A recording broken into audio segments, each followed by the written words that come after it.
नमस्कार दोस्तों, good morning. आपका रोजगार किरदार में बहुत बहुत स्वागत है। उम्मीद करता हूँ कि आप स्वस्थ होंगे और मस्त होंगे, शानदार और ज़बरदस्त होंगे। आपकी तैयारी बहुत अच्छी चल रही होगी। तो दोस्तों, हम पढ़ रहे थे मौलिक अधिकार के बारे में। ठीक है, मौलिक अधिकार के बारे में हम कौन से आर्टिकल पढ़ रहे थे? हमने 24 तक पढ़ लिए थे। ठीक है, आज 25, 26 और 27 और 28वां आर्टिकल पढ़ेंगे मौलिक अधिकार में। इसके अंदर क्या आता है? इसके अंदर आता है धार्मिक स्वतंत्रता का अधिकार। ठीक है, धार्मिक स्वतंत्रता का अधिकार 25, 26, 27 और 28 जो आर्टिकल है वो पढ़ेंगे। ठीक है, 25, 26 और 27 और 28 जो मौलिक अधिकार के अंदर 25 और 28 के बीच जितने भी मौलिक अधिकार आएंगे वो हम आज पढ़ेंगे। ठीक है, तो इसमें क्या होता है? धार्मिक स्वतंत्रता का अधिकार। धार्मिक स्वतंत्रता का अधिकार इसमें होता है कि हर व्यक्ति को अपने विचार और विचरण के अनुसार, सोचना क्षमता के अनुसार व्यक्ति अपना धर्म, कोई भी धर्म अपना सकता है। ठीक है, कोई भी धर्म अपना सकता है। जैसे कोई व्यक्ति हिंदू धर्म अपना सकता है, ईसाई, जैन और बौद्ध है, कोई भी धर्म अपना सकता है। किसके अनुसार? आर्टिकल 25 के अनुसार। ठीक है, आर्टिकल 25 के और 25 से 8 के अनुसार इसमें बीच में है, इसमें अलग अलग भागों में बांटा गया है। ठीक है, तो इसमें यह बोला गया है कि आर्टिकल 25 से आर्टिकल 28 के बीच धार्मिक स्वतंत्रता का अधिकार है। धार्मिक स्वतंत्रता का अधिकार, हम कोई भी धर्म अपना सकते हैं, कोई भी व्यक्ति कोई भी धर्म अपना सकता है। ठीक है, उसको पूर्ण स्वतंत्रता है, उसको पूर्ण स्वतंत्रता है। ठीक है, कोई भी धर्म अपनाने का। आर्टिकल 25 के अंदर आता है, आर्टिकल 25 के अंदर आता है इसमें अंतःकरण से किसी भी धर्म को मानने की स्वतंत्रता, मतलब अंतःकरण है एक व्यक्ति होता है, उसके आंतरिक रूप से विचार और विचरण करके वो सोच समझ के वह कोई भी धर्म अपना सकता है। वह व्यक्ति अपने अंदर की भावनाओं से सोच समझकर वह कोई भी धर्म अपना सकता है। ठीक है, इसमें बोल रहे हैं आर्टिकल 25 में यह बोल रहा है कि कोई भी व्यक्ति अंतःकरण से किसी भी धर्म को अपनाने या मानने की स्वतंत्रता है। कौन सा आर्टिकल है? आर्टिकल 25। ठीक है, 25 किसी भी धर्म को यह अबाध रूप से मान सकता है। इसमें कोई बाधा नहीं होगी। ठीक है, इसमें कोई बाधा नहीं होगी। ठीक है, इसमें जैसे कोई धर्म अपना रहे हैं, ठीक है, कोई धर्म अपना हिंदू धर्म अपना रहा है तो इसमें कोई बाधा प्रकट नहीं होगी बीच में। ठीक है, कोई बाधा प्रकट नहीं होगी। तो इसका बोलने का मतलब कोई बाधा प्रकट नहीं होगी। धार्मिक आचरण वह पूजा पाठ कर सकते हैं।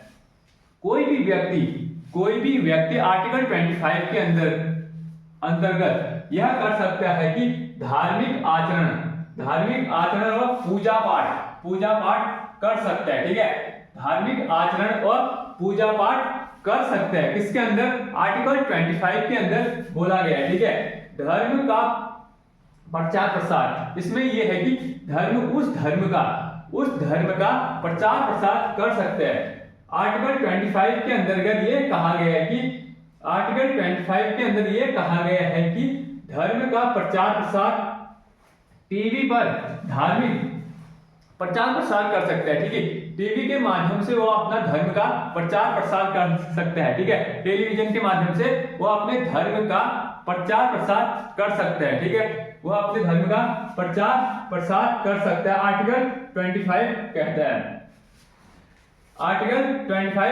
धर्म का प्रचार प्रसार करने की इच्छा, बातें करने की इच्छाएं इसमें दी गई है। इसमें 25 में और 25(1) में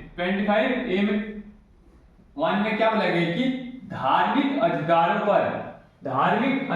पर निर्बंधन। ठीक है, धार्मिक अधिकारों पर कोई निर्बंधन, कोई रोक नहीं होगा। ठीक है, धार्मिक अधिकारों पर कोई रोक नहीं होगा। कोई रोक नहीं होगा। इसमें क्या क्या बोल रहा है, कोई धर्म पर कोई रोक नहीं होगा। यह लोक व्यवस्था के आधार पर होनी चाहिए, यह व्यवस्था के आधार पर होनी चाहिए। इसमें कोई जनता पर, जब कोई जनता पर यह है कि यह लोक व्यवस्था के आधार पर चलनी चाहिए और जनता को क्षति नहीं पहुंचनी चाहिए। ठीक है, इससे जनता पर क्षति नहीं पहुंचनी चाहिए, लोक व्यवस्था के आधार पर आराम से चलनी चाहिए। इसमें ये होता है। और स्वास्थ्य के आधार पर इसमें हर व्यक्ति स्वस्थ रहना चाहिए। इसमें हर व्यक्ति क्या होना चाहिए, स्वस्थ रहना चाहिए। धार्मिक आधारों पर निर्बंधन। ठीक है। आर्टिकल 22 ये बोलता है कि राज्यों को धार्मिक नियमन से संबंधित बनाने की शक्ति है। आर्टिकल 25(2)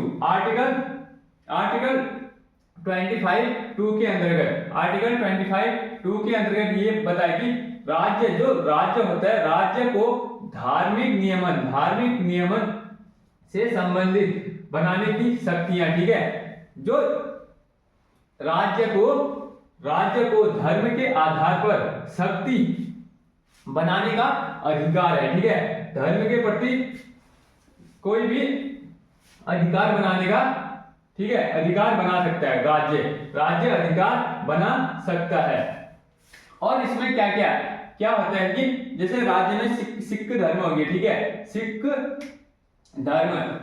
धर्म में यह कौन बनाता है, राज्य बनाता है कि सिख धर्म को कृपाण धारण और कंगा केश यह धारण करने की क्या दी गई है, क्या दी गई है बताओगे। ठीक है, क्या दी गई है, मान्यता दी गई है। ठीक है, यह मान्यता दी गई है कि सिख धर्म वाले कृपाण धारण कर सकते हैं। ठीक है, केश कंगा 5 के धारण कर सकते हैं। ठीक हो गया।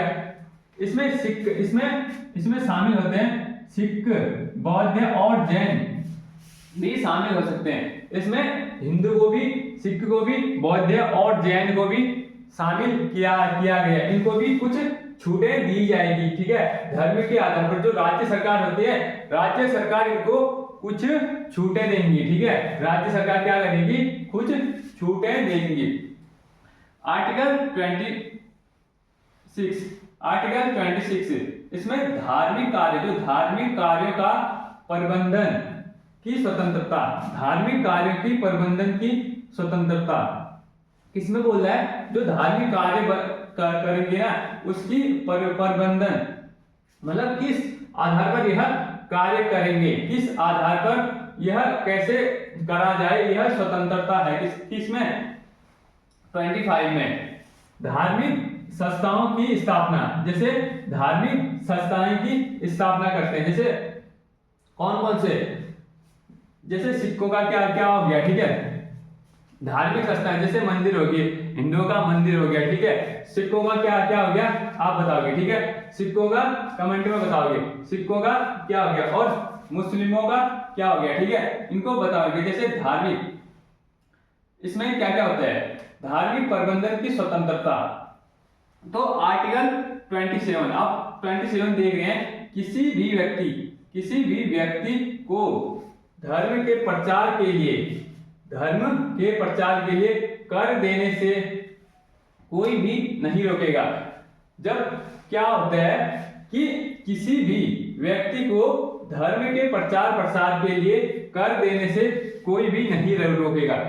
किसी धर्म का व्यक्ति है, वह अपने धर्म के प्रचार प्रसार के लिए कोई टैक्स दे रहा है, कर दे रहा है, वह कोई दूसरा व्यक्ति या राज्य सरकार वह उसको नहीं रोकेगी। ठीक है, राज्य सरकार उसको नहीं रोकेगी या कोई व्यक्ति उसको नहीं रोक सकता है। किसमें बोला गया, आर्टिकल 27 में बोला गया, आर्टिकल 27 में बोला गया। ठीक है, आर्टिकल 27 में बोला गया, क्या बोला गया, किसी भी व्यक्ति को किसी धर्म के प्रचार प्रसार के लिए कोई कर दे रहा है उसको रोका नहीं जाएगा। ठीक है, रोका नहीं जाएगा। आर्टिकल 28 आर्टिकल 28(1) में 28 के 1 में क्या बोला गया? पूर्णतः राज्य वित्त पोषित, पूर्णतः राज्य वित्त पोषित, ठीक है, पैसे के आधार पर पूर्णतः राज्य वित्त पोषित संस्थानों में धार्मिक शिक्षा नहीं दी जाएगी। इसमें मतलब पूरी तरह जो धार्मिक संस्थाएं, ठीक है, संस्थानों पर जैसे स्कूलों पर, सरकारी स्कूलों पर पूरी तरह धार्मिक शिक्षा, सरकारी स्कूल जैसे सरकारी स्कूल हो गए ना, उसमें पूरी तरह से धार्मिक शिक्षा नहीं दी जाएगी, पूरी शिक्षा नहीं दी जाएगी। जो धार्मिक शिक्षा होती है ना, उसको सरकारी संस्थानों पर पूरी तरह, सरकारी स्कूल में पूरी तरह धार्मिक शिक्षा नहीं दी जाएगी। इसमें बोला गया कि 28 के 21 में, 28 के 21 में। अब आगे ये भी बोला गया कि आर्टिकल 28 के 2 में ये बोला है कि ऐसी शिक्षण संस्थाएं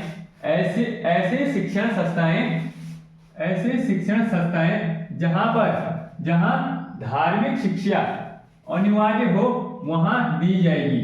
जहां पर धार्मिक शिक्षा अनिवार्य हो, ठीक है, जहां पर धार्मिक शिक्षा अनिवार्य हो वहां पर ये शिक्षा दी जाएगी। कौन सी शिक्षा?